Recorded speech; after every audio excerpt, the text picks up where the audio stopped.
दोस्तों, तारीख थी 14 अगस्त 1947। आज से तकरीबन 75 साल पहले चारों तरफ गहमा गहमी का माहौल था। एक तरफ लोगों के अंदर आज़ादी को लेकर उत्साह बढ़ता सा जा रहा था, मगर दूसरी तरफ अखंड भारत दो हिस्सों में बंटने की तैयारी पर था। उस समय रात के करीब 9 बज रहे थे। बिजली की गड़गड़ाहट के साथ दिल्ली की सड़कों पर जबरदस्त बारिश हो रही थी। अलग अलग जगह से लोग आकर रायसेना हिल्स पर इकट्ठा हो रहे थे। कुछ ही देर में लाखों की तादाद में लोग इकट्ठे हो चुके थे।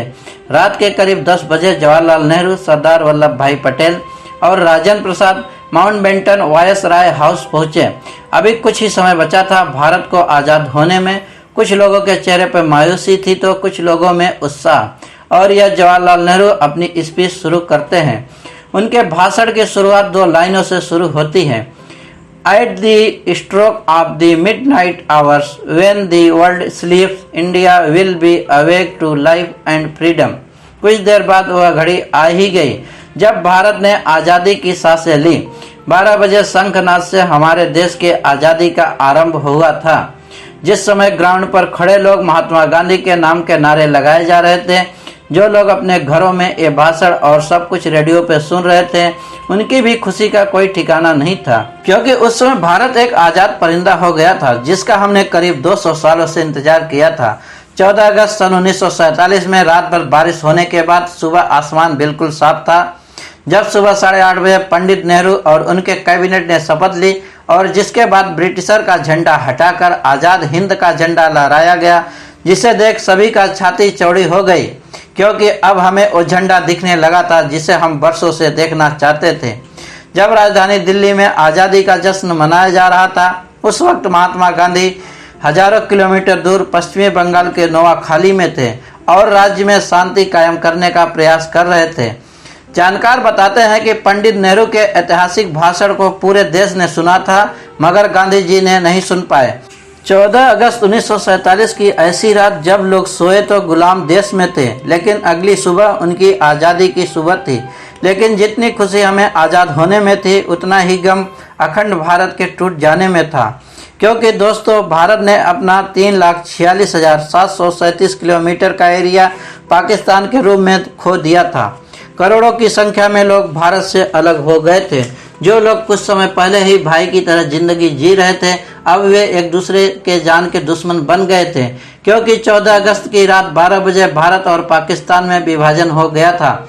भारत 2 हिस्सों में बट गया था, जिसमें एक हिस्सा पाकिस्तान तो दूसरा हिस्सा हिंदुस्तान नाम हो गया था, जिसकी वजह से कई सारे दंगे हुए। जो लोग खुद को पाकिस्तान में सुरक्षित महसूस कर रहे थे वे पाकिस्तान चले गए, और जो लोग भारत में सुरक्षित महसूस कर रहे थे वे यहाँ पर आ गए।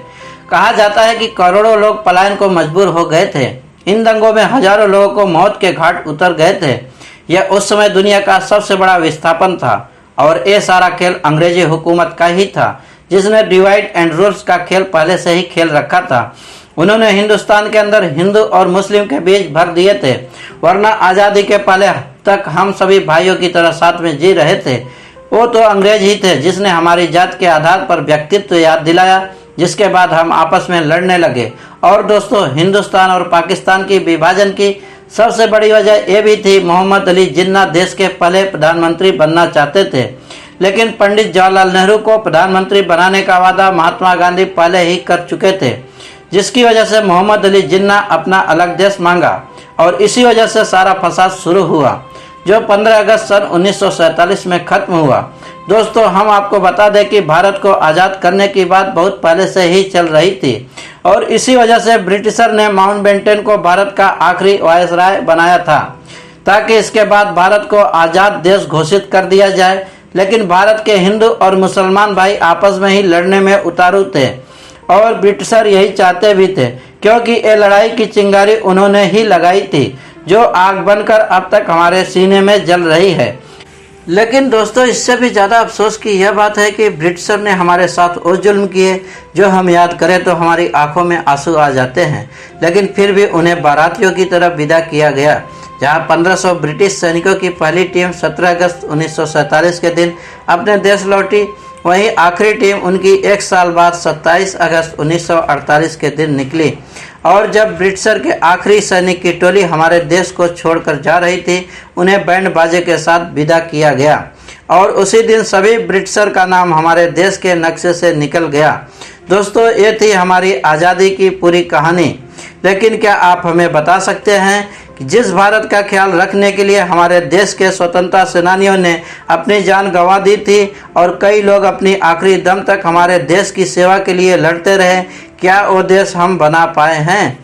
दोस्तों, आपको आज का वीडियो कैसा लगा कमेंट बॉक्स में ज़रूर बताइएगा। अगर आपने अभी तक इस चैनल को सब्सक्राइब नहीं किया है तो सबसे पहले इस चैनल को सब्सक्राइब कर लें और बेल आइकन का बटन दबाना न भूलें, ताकि हमारे चैनल के लेटेस्ट वीडियो सबसे पहले आप तक पहुंच सकें। मिलते हैं अगले लेटेस्ट वीडियो के साथ, तब तक के लिए जय हिंद।